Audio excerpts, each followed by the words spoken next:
어쩌다 보니 변호사들이 법 이야기하는 채널에서 자꾸 연예인 이야기를 하게 되는데요. 박나래 씨를 둘러싼 여러 논란 중에 이건 진짜 법을 잘 몰랐던 사람들도 알면 좋을 것 같아가지고 저희가 한번 영상을 준비했습니다. 흔히 뉴스에서 언급된 전 매니저들이 박나래 씨를 형사 고소했던 죄목들, 특수상해, 의료법 위반, 횡령, 대중문화산업법 위반 등 사실은 큰 범죄이긴 한데 아직 경찰 단계이고 일반인에게는 사실 크게 와닿지 않는 사안입니다. 나중에 검찰까지 넘어가고 실제로 형사재판을 받게 되면 그때 저희가 한번 싹 뭉쳐가지고 다뤄보고요. 오늘은 박나래 씨와 전 매니저들 간의 분쟁 사안에서 저희 변호사들의 실무에서도 그리고 여러분이 민사소송을 하게 되었을 경우 겪게 될 상황이 하나 있습니다. 근저당과 가압류예요. 특히 근저당과 가압류에서 문제되는 것은 담보 제공 명령이라는 단어를 알아두시면 요거에 대한 이해가 쉬울 겁니다. 팩트만 놓고 보면은 박나래 씨의 전 매니저들은 손해배상 청구를 대비해서 박나래 씨가 살고 있는 한남동 집을 상대로 1억 원 정도의 가압류를 걸었습니다. 근데 문제는 뭐 의도를 한 건지 아니면 우연일치인지 뭐 당사자가 아니고서 모르겠지만 전 매니저들이 가압류를 신청한 것으로 알려진 날에 그 집이 박나래 씨의 소속사로부터 채권 최고액 49억 7천만 원의 근저당권이 잡혔어요. 확인해 보니 이미 그 집에 근저당권이 가압류가 먼저 설정되었기 때문에 결국 전 매니저들이 이번에 건 가압류는 3순위가 되는 겁니다. 이 경우 현실적으로 경매로 넘어간다고 해도 배당을 받을 수 있는 금액이 상당히 제한될 가능성이 있어요. 돈 관련 문제 때문에 민사소송을 하게 되면 정말 다양한 변수를 경험할 수 있습니다. 이번 사안 같은 경우 법적으로는 문제가 없는지 전 매니저들은 과연 박나래 씨의 집에 가압류를 걸었어도 아무런 효과가 없는지 등을 저희가 한번 쉽게 설명해 드리겠습니다.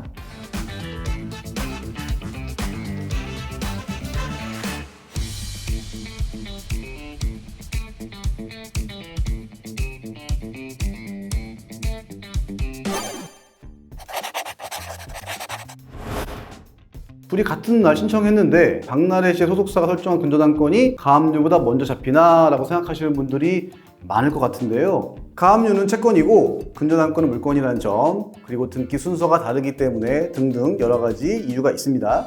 법리적으로 여러분 조금 단어가 어려운데요. 우선 변제효라는 부분 때문인데 쉽게 말하면 물건이 채권보다 힘이 셉니다. 그래서 가압류가 먼저 설정되어 있다 하더라도 근저당보다 힘이 세다고 할 수가 없어서 동일하게 안분 배당을 받습니다. 그런데 이 사건의 경우 가압류 신청 이후에 결정이 나기 전 상태에서 이미 근저당 설정이 된 것이므로 당연히 힘이 센 근저당이 먼저인 겁니다. 가압류를 신청했을 때 법원이 담보 제공 명령을 내리는 이유는 가압류로 인해 발생할 수 있는 채무자의 손해에 대비해서 신청인에게 일정 금액을 법원에 공탁하도록 하는 제도예요. 이걸 기한 내에 이행하면 가압류 신청이 인용되는 건데 예를 들어서 부동산의 경우에는 10분의 1 정도를 공탁하도록 하고 있거든요. 곧바로 납부를 해도 인용 결정되기 전까지 최소 2, 3일 이상은 소요될 거라고 예상하고 진행을 하셔야 됩니다. 실제로 이번 사례뿐만 아니라 재산 분할을 할 때 혹은 임대차 보증금이나 퇴직금의 이름이나 법적 분쟁이 발생할 때도 근저당을 일부러 채무자가 설정을 해버리는 겁니다. 그러면 근저당이 우선해요. 그래서 가압류 신청은 내가 먼저 했는데 근저당을 해버리니 정말 절망스러운 거죠. 가압류 취소를 할 수 있는 경우도 있고 또한 가압류를 알고 내가 채무를 면탈하기 위해서 근저당을 했다 이런 강제집행 면탈제도 있어서 무조건 낙담하고 실망하는 게 아니고 여러 방안을 검토해 봐야 됩니다. 지금까지 뉴스로 알려진 거는 박나래 씨 집에 잡힌 근저당 금액이 합해서 대략 60억에 육박한다고 하는데요. 이런 경우 현실적으로 박나래 씨 집이 경매로 넘어가도 전 매니저분들이 받을 수 있는 돈은 사실상 얼마 되지 않거나 거의 없을 것으로 좀 우려되고 있습니다.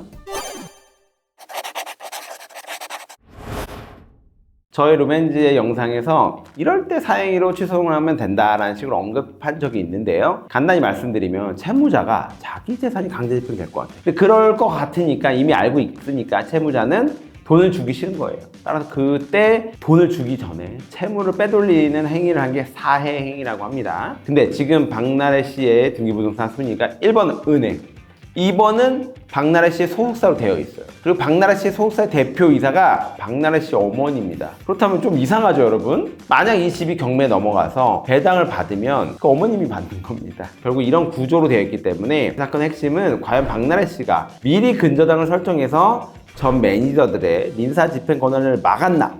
요 부분이 핵심입니다. 그렇다면 이 사안의 경우 사해 행위에 해당할까요? 아니면 해당하지 않을까요? 이 부분은 결국 앞으로 법원의 판단이 필요한 부분입니다. 뉴스를 보면은 박나래 씨랑 박나래 씨 소속사 쪽에서는 해당 부동산을 매입하는 과정에서 법인 자금을 빌렸기 때문에 근저당을 설정한 것이라는 입장인 것 같은데, 문제는 그 집을 산 건 2021년이에요. 근데 이미 4년이 지난 이 와중에 갑자기 근저당을 설정했다는 거죠. 상당히 의심스러운 부분이 있죠. 왜 굳이 이렇게 매니저들과의 금전 문제가 제기된 상황에서 이게 은행 근저당도 아니고 이제 채권자가 근저당을 설정하는 것을 했냐라는 게 문제가 됩니다. 이 시기에 박나래 씨가 동의한 근저당 설정이 왜 되었을까라는 의문이 조금 나죠. 굳이 사건 왜 이렇게 크게 대처하는지 잘 모르겠어요. 결국 이건 법정에 가서 다툴 여지가 있어 보이는데, 사해행위 소송을 하게 될 경우에 법원이 이를 사해행위로 볼지 아니면 정상적인 채권 채무 관계로 볼지에 따라서 형사적 쟁점도 관련될 수 있어요. 실제로 고소까지 검토하는 경우도 있습니다. 그런데 저희가 보기에는 매니저들의 1억 때문에 근저당을 설정했다기보다는 향후 더 많은 채권자들, 예를 들어서 이제 광고주들, 배상금 같은 것들, 위약금 같은 것들 이 청구될 것을 예상하고 방어적으로 미리 근저당 설정한 것이 아닌가 하는 의심이 들고 있습니다. 정리하자면 채권자를 해야 할 의도로 재산을 이동하거나 담보를 잡았다면 당연히 사해행위가 되고, 필요에 따른 정상 거래였다면 문제되지 않을 수 있다. 근데 이거는 저라면 사해행위로 볼 여지가 있기 때문에 제가 채권자 대리인이라면 저는 소송하자고 할 것 같습니다. 이 사안과 조금 다른 이야기지만, 흔히 부동산 계약할 때 부동산 등기부 등본 잘 봐라 이런 이야기 많이 하잖아요. 민사소송에서 가압류를 걸고 소송에서 승소를 하더라도 등기부상 향후 경매에서 몇 번째로 돈을 받을 수 있는지 그 순위가 관건입니다. 이렇게 근저당이 앞에 떡하니 1순위, 2순위 이런 식으로 있거나 1순위에만 있어요. 근저당으로 설정된 금액이. 근데 가치에 비해 아주 큰 경우에는 실질적으로 내가 소송을 해도 경매를 통해서 얻을 수 있는 이익이 좀 제한될 수 있습니다. 그런데 이런 순위를 다 무시하고 무조건 우선순위로 배당을 받을 수 있는 요소들이 있습니다. 부동산이 경매를 넘어가고 낙찰을 받게 되면 여러분, 경매 집행 비용, 부동산에 들어갔던 유익비, 필요비가 있는 경우 제일 우선 배당이 당연히 되는 겁니다, 여러분. 그리고 최우선 변제권, 당해세, 우선 변제금, 일반 임금 채권, 공과금 변제, 1번 채권 등 이 순서대로 뒤를 이어 배당을 이렇게 쭉 받는 겁니다. 이번 사안의 경우 근저당이 2건이나 되어 있어요. 그 다음에 가압류가 설정되어 있기 때문에 이렇게 정리를 하긴 했지만 내용이 복잡한데 단순하게 한번 설명을 해주세요. 일단 배당 순서가 있기 때문에 배당을 받아야 하는 사람들이 순위별로 돈을 받아가는 거예요. 부동산의 가치가 근저당 금액, 가압류 금액보다 훨씬 크다면 사실 문제될 부분은 없어요. 그런데 부동산의 가치가 채무액보다 적은 경우에는 문제가 되겠죠. 첫째로 근저당 금액이 가압류보다 큰 경우에 근저당권자 모두가 우선 면제를 받고 남은 금액을 가지고 가압류 채권자들, 일반 채권자들이 가져가게 되고요. 두 번째로 가압류가 먼저 있었고 근저당이 있는 경우에, 이런 경우에는 가압류가 먼저 있었지만 근저당권자하고 동순위로 안분 배당이라고 해서 채권 금액에 따라서 공평하게 분배 받아가게 되는 겁니다. 이렇게 안분 배당을 받았는데 근저당권자가 돈을 모두 받지 못했을 경우에 가압류 채권자가 받을 돈을 흡수해서 뺏어보는 경우도 있어요. 나름 쉽게 설명한다 해도 상당히 좀 복잡하죠. 진행 과정은 크게 보면 비슷해 보일 수는 있어도 사안마다 다 다르기 때문에 혼자서 민사소송을 하려 하다 보면 헷갈리고 복잡한 것들이 굉장히 많을 겁니다. 이런 부분에 대해서 어려움을 겪고 있다면 저희 로맨지를 비롯한 법률 전문가로부터 상담을 받으시거나 법률 조력을 받아서 현명하게 잘 해결하시면 좋겠습니다.